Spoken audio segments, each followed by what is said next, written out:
Alright, so today we're going to be installing the front Supermoto wheel along with the oversized rotor and adapter bracket. Unfortunately, I did not have the record setting on when I made all these videos, so yeah, I lost all of the audio to all of these, sadly enough, but yeah. So I'm just going to talk along with it. First things first, we're going to go ahead and loosen these bolts here that are holding on my brake caliper.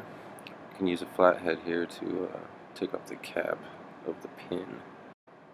This is the pin that's holding in the brake pads. So once you get that cap off there, you'll be able to get an Allen key tool inside of there to loosen that pin out of there in order to slide the pads out.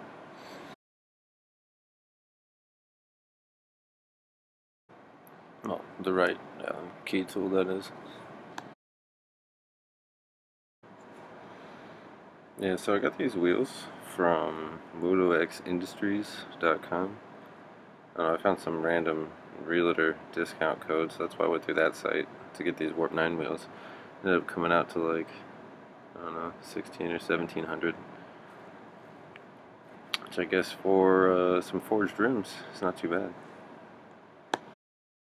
So now I'm gonna take off the caliper bolts now that I got this pin pretty much loosened all the way out. And then I kind of had a little bit of slack left on there just to hold those pads in there. So now I can loosen it up and the rest of the way and get these pads out of there.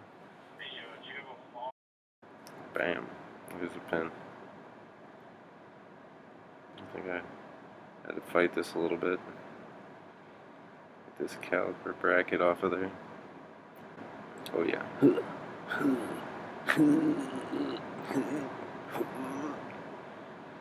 Just the one.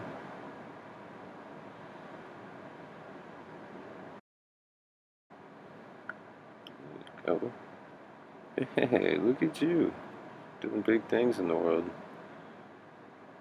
I'm like, how does this go on here? The slide pin was kind of hard to take out. I tried loosening it up by hand, but I had to eventually take it to the vise, so I took all these rubber pieces off and transferred them over to the other one. Kind of get those out of the way. Just kind of popped them right in there. Alright, so then we're going to take that on over to the vise so we can pull that old pin out and put it into the new bracket.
Now we're going to put that bracket back onto this caliper.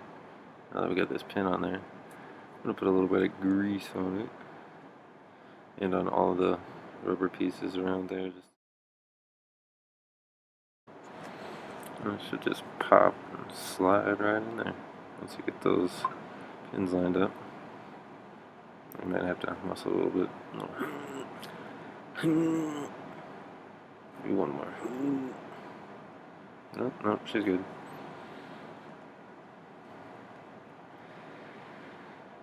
Alright, so now time to slide them brake pads back inside there. Once you get those in there, you can put this pin back in. Make sure you line up the bottom there inside those pads. I mean, there's only one way to do it. Either it goes through the pads or it doesn't. And once it's gone through the pads, screw that boy in there.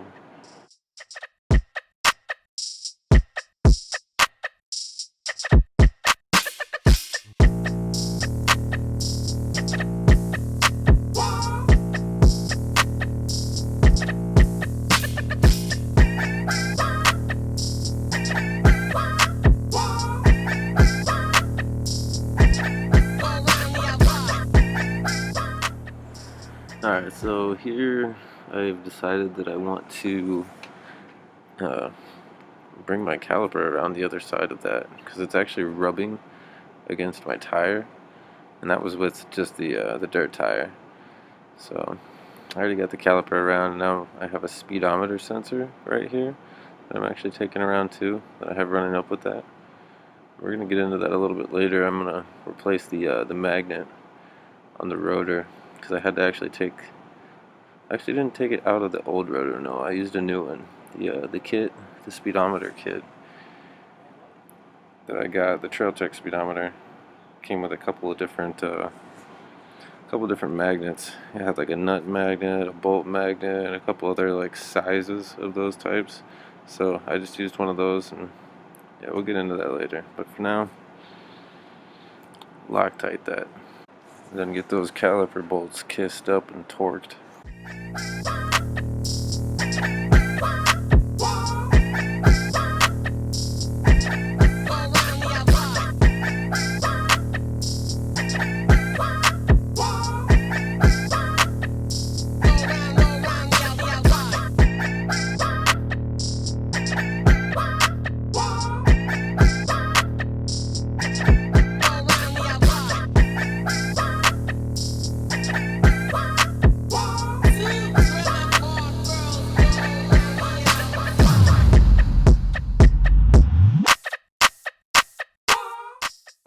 Alright, caliper is all good to go, caliper bracket and all that. So now, time to put these wheels on.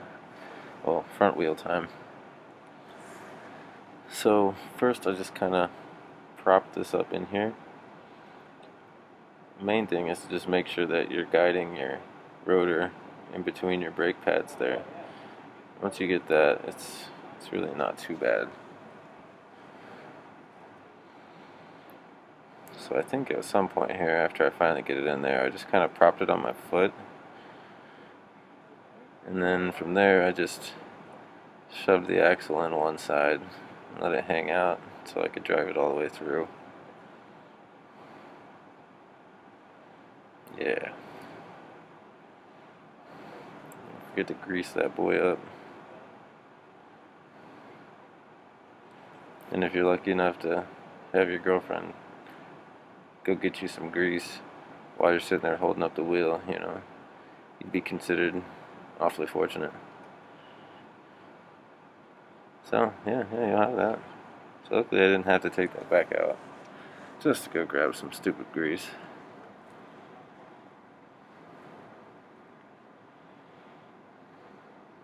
It was definitely a struggle. My forks seemed like they were kind of off, but I don't know, pull one down, push one up, kind of get them all lined up there. And eventually I got it on, but I think I ran out of battery or something. So I got the axle through just enough to screw that nut on, and screwing the nut on there actually allowed me to pull it through a little bit more. So now we're getting into the magnet. So that, as I just showed you, stuck to the rotor. The head of it did. So yeah, that's a magnet on that side. That's what's going to be hitting my speedometer sensor in there. So just going to put that through. Put the nut on the other side. Tighten that boy up.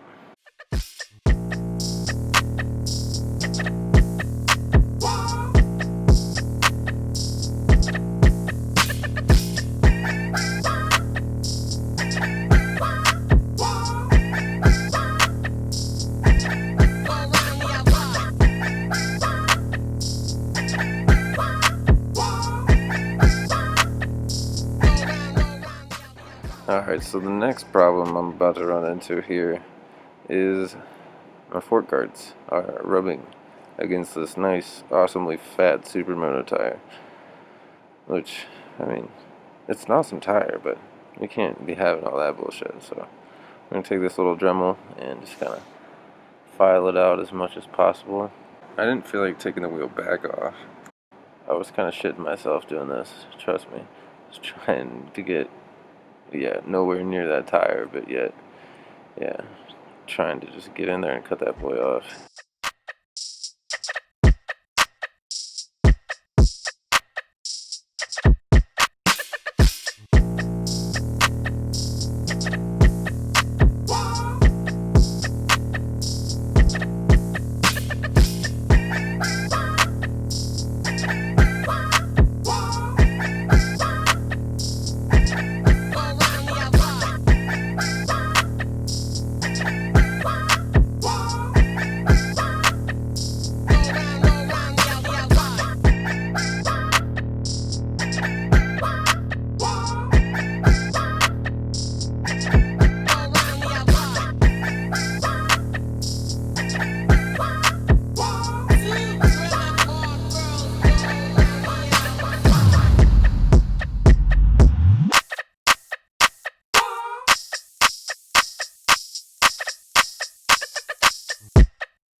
Alright, and that's going to do it for this one. With all that being cut away, that lets my front tire roll nice and smoothly. So, thanks for checking it out.